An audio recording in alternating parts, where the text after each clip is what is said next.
Usap-usapan ngayon sa social media ang naging mahabang pahayag ni Kapuso actress at social media personality na si Kim Domingo matapos siyang may ugnay sa mga kumakalat na issue online. Matatandaang naging laman ng social media si Kim matapos ang ilang cryptic posts at mga pahiwatig na iniuugnay ng netizens sa kanya. At dahil dito, marami ang nagabang kung magsasalita nga ba ang aktres o mananatiling tahimik.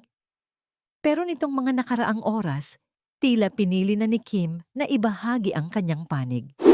Sa kanyang napakahabang social media post, inamin ni Kim na marami raw ang nagtatanong sa kanya kung totoo ba o hindi ang mga ibinabatong isyu laban sa kanya. Ngunit sa halip na diretsahang umamin o mag-deny, isang kakaibang sagot ang kanyang ibinigay. Ayon kay Kim, kahit ano raw ang sabihin niya, may masasabi at masasabi pa rin ang mga tao. Kung itatanggi raw niya ang issue, may maniniwala at may hindi. At kung aamin naman siya, siguradong may panibagong batikos na naman mula sa publiko. Dahil dito, pinili raw niyang ipaubaya na lamang sa mga tao ang paghusga. Isa sa pinaka-pinag-usapan sa kanyang post ay ang pag-amin niyang matagal na pala siyang may partner na isang Thai national. Ayon kay Kim, 3 taon na raw silang magkasama, ngunit sinadya nilang ilayo sa mata ng publiko ang kanilang relasyon. Ibinahagi rin niya na naging aral na raw sa kanya ang kanyang mga nakaraang relasyon na naging sobrang public noon. Aniya, nauwi raw kasi sa iskandalo at naging magulo ang sitwasyon noon, kaya natuto siyang protektahan ang kanyang pribadong buhay. Sa kanyang post, sinabi rin ni Kim na ang Thailand daw ang naging pangalawa niyang tahanan sa mga nakaraang taon. Doon raw niya natagpuan ng peace at safety na matagal niyang hinahanap. Kapag may pagkakataon daw siya, lumilipad siya papuntang Thailand para makahinga at makalayo sa stress ng showbiz at social media. At ayon pa sa kanya, sa Thailand daw ay simpleng tao lamang siya. Hindi raw siya tinitingnan bilang celebrity, kundi bilang ordinaryong babae lamang. Nakakatuwa rin para sa maraming netizens ang bahagi ng kanyang kwento tungkol sa kanyang partner. Ayon kay Kim, sobrang supportive raw ng kanyang boyfriend kahit hindi ito nakikita ng publiko. May mga pagkakataon daw na nasa tabi lang ito habang may events siya. Tahimik lamang na nanonood at sumusuporta. Minsan pa nga raw ay naghihintay lamang ito sa loob ng sasakyan habang nagtatrabaho siya sa taping ng ilang oras. At kahit wala raw nakakaalam, matagal na raw siyang sinasamahan nito sa kanyang buhay. Pero dahil nga sa mga lumabas na issue, napilitan na raw siyang ipakilala ito sa publiko bilang respeto na rin sa kanyang partner at pamilya nito. Hindi rin nakaligtas sa kanyang post ang social media personality na si Sian Gaza. Direkta niya itong tinawag bilang Mr. Sian, ngunit kapansin-pansin na kalmado at walang galit ang kanyang mensahe. Ayon kay Kim, nakita raw nila ni boyfriend si Sian noong September sa isang music festival sa Thailand.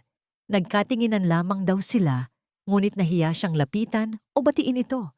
Kasama raw nila noon ang mga Thai friends ng kanyang partner at maayos naman daw ang naging atmosphere ng gabing iyon.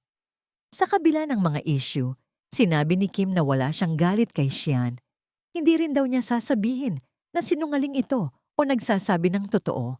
Sa halip, hinayaan na lamang niya ang mga tao na humusga. Mas pinili raw niyang magdasal para rito at hangarin ang peaceful life at blessings para sa social media personality. Marami naman ang nagsabing kapansin-pansin ang pagiging kalmado ni Kim sa kanyang statement. Imbis na makipag-away online o magsalita ng masasakit na salita, tila mas pinili niyang ipakita ang pagiging composed at spiritual. Ngunit isa rin sa tumatak sa maraming netizens ay ang kanyang mensahe para sa mga taong bumabatikos sa kanya. Lalo na raw sa mga kapwa niya babae na mabilis umano siyang hinusgahan at hinila pababa. Sa halip na magalit, sinabi ni Kim na pinapatawad niya ang lahat ng ito. At ipinagdarasal daw niya na matagpuan din ng mga ito ang peace at tunay na kaligayahan sa buhay. Ayon pa sa aktres, naniniwala siyang ang mga taong sobrang puno ng galit at pambabatikos ay maaring may kakulangan o hindi totoong masaya sa kanilang buhay. Dagdag pa niya, iba raw ang pakiramdam ng taong walang kinikimkim na galit o sama ng loob kahit gaano pa raw kasama ang gawin ng mundo sa isang tao. Kapag marunong itong magpasalamat at magpatawad, nagiging payapa raw ang isip at puso nito. At ayon kay Kim, iyon daw ang bagay na hindi kayang bilhin ng pera. Sa huling bahagi ng kanyang post, nagpasalamat siya sa Panginoon, sa kanyang pamilya, mga tunay na kaibigan, at lalo na sa kanyang partner.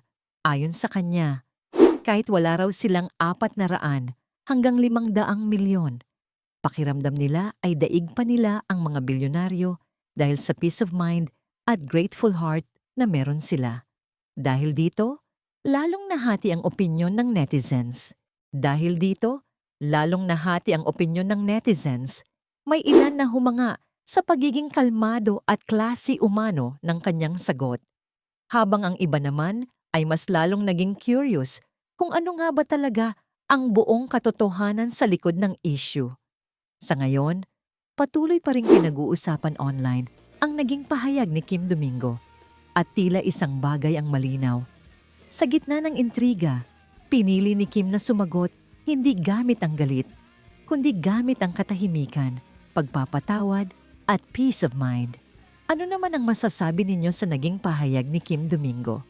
Classy move nga ba ito? O mas lalo lamang nitong pinag-init ang usapan online?